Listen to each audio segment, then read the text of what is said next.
The market was alive with the usual chaos. Vendors shouting over one another, the smell of fresh spices, mixing with the scent of street food, and the constant hum of conversations and bargaining. People moved in every direction, arms full of groceries, their faces reflecting everything from excitement to exhaustion. It was just another ordinary evening in this part of the city. But for one man, this day was about to become anything but ordinary. David had been in the market only to grab a few things for dinner. He wasn't in a hurry, but he wasn't planning to stay long either. As he walked past a row of fruit stands, his foot suddenly hit something soft, yet solid. Frowning, he looked down.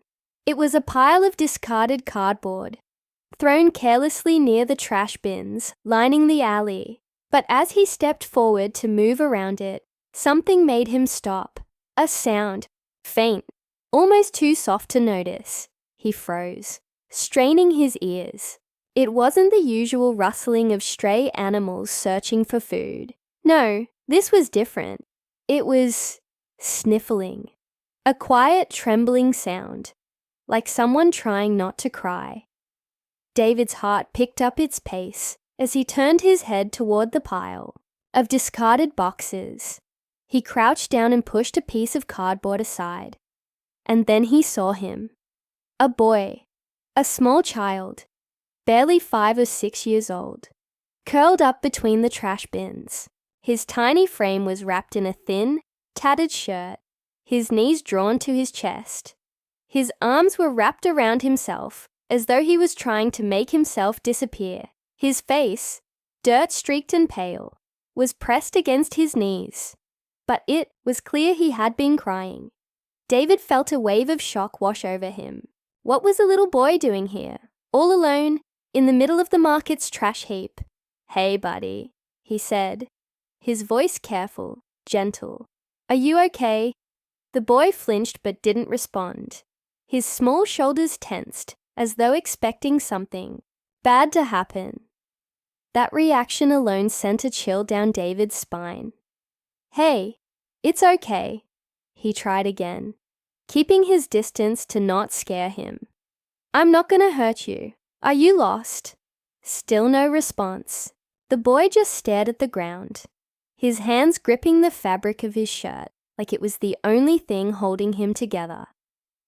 David looked around, hoping to spot a worried parent searching for their child. But no one seemed to notice the boy, or care. The market was still buzzing with life, people too absorbed in their own errands to pay attention to what was happening near the trash bins. A sinking feeling settled in David's stomach. Something about this didn't feel right. Taking a deep breath, he slowly reached into his pocket and pulled out a wrapped chocolate bar he had picked up earlier. He unwrapped it halfway and held it out. "Are you hungry?"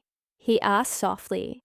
For the first time, the boy lifted his head slightly, his eyes, wide, dark, and filled with fear, locked onto the chocolate. He hesitated, then cautiously reached out with trembling fingers and took it. David watched as the boy nibbled on the edge of the chocolate, eating like he hadn't had food in days. And maybe he hadn't. His mind raced with questions. Who was this child? Where were his parents? How had he ended up here, alone, in a place no child should ever be? Then, as the boy ate, something else caught David's attention. Bruises, faint but visible, peeking out from beneath the boy's sleeves. His chest tightened. This wasn't just a lost child. Something terrible had happened to him, and David was, afraid to find out what. David couldn't tear his eyes away from the bruises on the boy's arms. They weren't fresh, but they weren't old either. They looked like the kind that came from rough handling, from someone grabbing too hard and not letting go. His stomach turned at the thought. The boy kept his head down, still nibbling on the chocolate, his small fingers gripping the wrapper tightly, as if afraid it might be taken away. David could see now that his clothes were not just dirty, but torn, in places.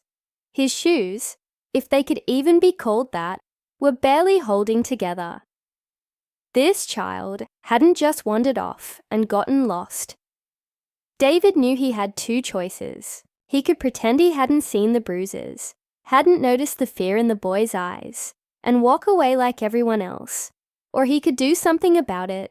But what if the boy didn't want help? What if helping made things worse? Taking a deep breath, David crouched down again, keeping his voice soft. "Can you tell me your name?" The boy hesitated, his small body tensing. Then, in barely a whisper, he said, "Leo." David felt a small wave of relief. It wasn't much, but it was a start. "Leo, are you here alone?" The boy swallowed hard, then nodded. "Where are your parents?" Silence. David didn't push.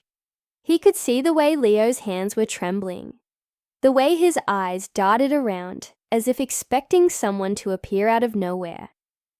Whoever had been with him before, he didn't want to go back to them. David looked around. Again, the market was still busy, but no one seemed to notice them. No one was looking for a missing child. "Leo, has someone hurt you?" The boy didn't answer, but the way his fingers tightened around the chocolate bar told David everything he needed to know. A strange mix of anger and helplessness filled his chest. He had no idea what he was stepping into, but one thing was clear. This kid needed help. "Okay," David said, keeping his voice steady. "I'm not going to leave you here, but I need to know if there's somewhere safe I can take you. Do you have a home?" Leo finally looked up at him, and the fear in his eyes was heartbreaking. "No home," he whispered. David's heart clenched. "No home." Leo shook his head. David exhaled, trying to think. He didn't know how long the boy had been on his own, but judging by his condition, it wasn't just a few hours, maybe days, maybe longer. The thought made him feel sick. He reached for his phone, ready to call someone, maybe the police, maybe child services. But the second he pulled it out, Leo flinched and scooted back against the wall, shaking his head violently. "No, no, no," he mumbled. His voice panicked. David quickly put the phone away, holding up his hands. Okay, I won't. It's okay." Leo's breathing was uneven, his tiny chest rising and falling too quickly. David could see it now. This boy wasn't just scared. He was terrified of being taken away. David's mind raced. If Leo was this afraid of the authorities, that meant something bad had happened before. Maybe he'd been in the system. Maybe he'd run away from somewhere unsafe. David didn't know the details yet, but he knew one thing for sure. He couldn't walk away. "Okay, Leo," he said again, keeping his voice calm. "I won't call anyone, but I can't leave you here. It's getting late, and you need a safe place to sleep. How about we go get something warm to eat first? No one else, just you and me." "Okay." Leo stared at him, as if trying to decide whether to trust him. For a long moment, he didn't move. Then, slowly, he nodded. Relief flooded David, but he knew this was just the beginning.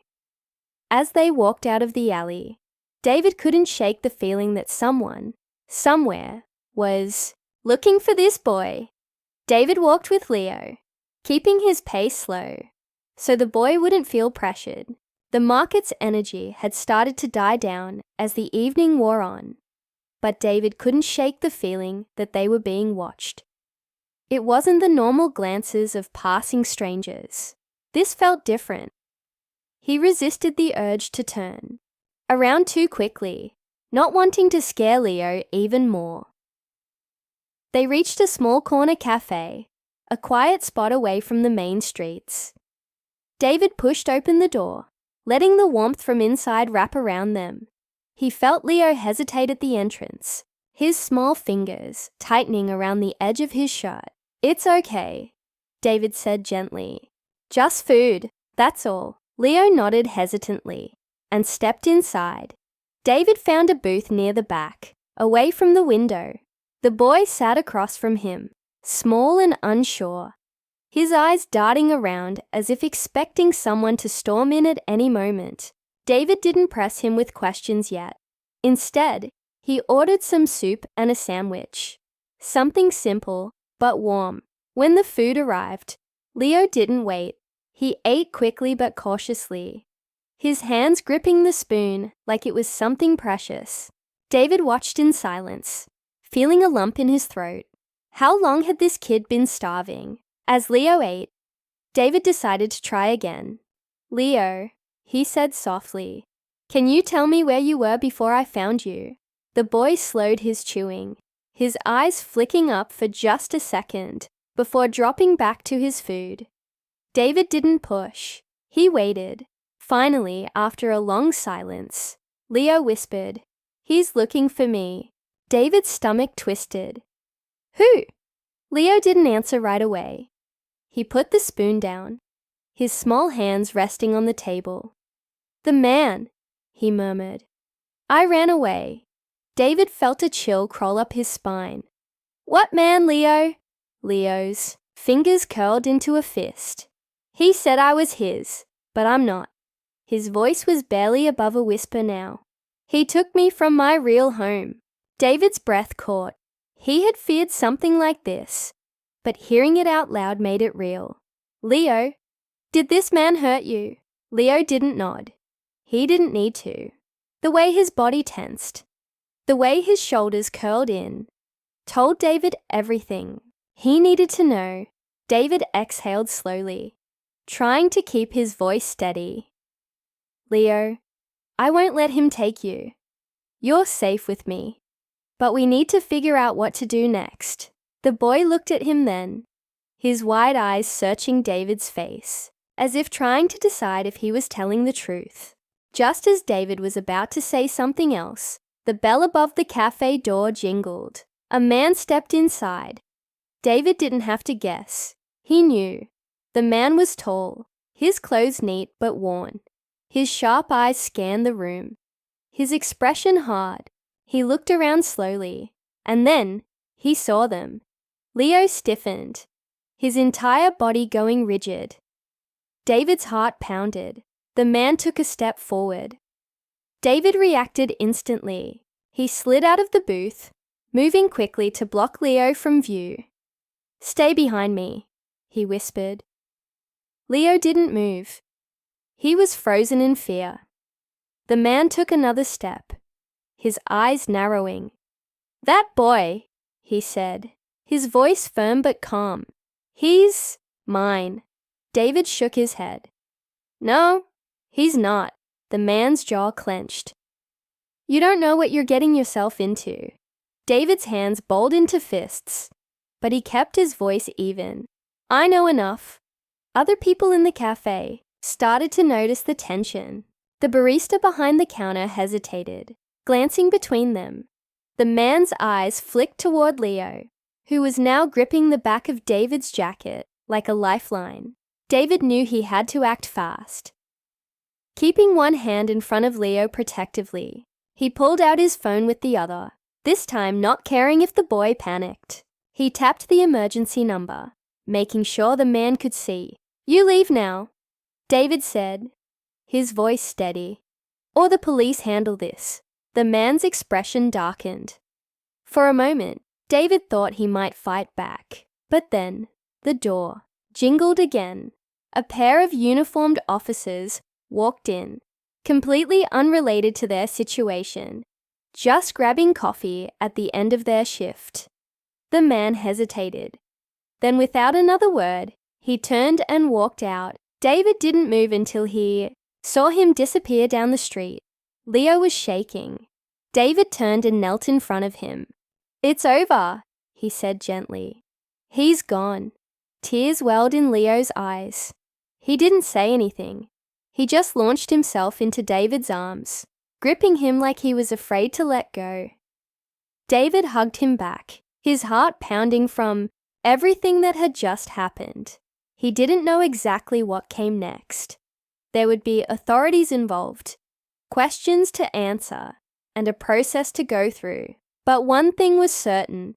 Leo wasn't going back to that man, and he wasn't alone anymore, and not for the right reasons.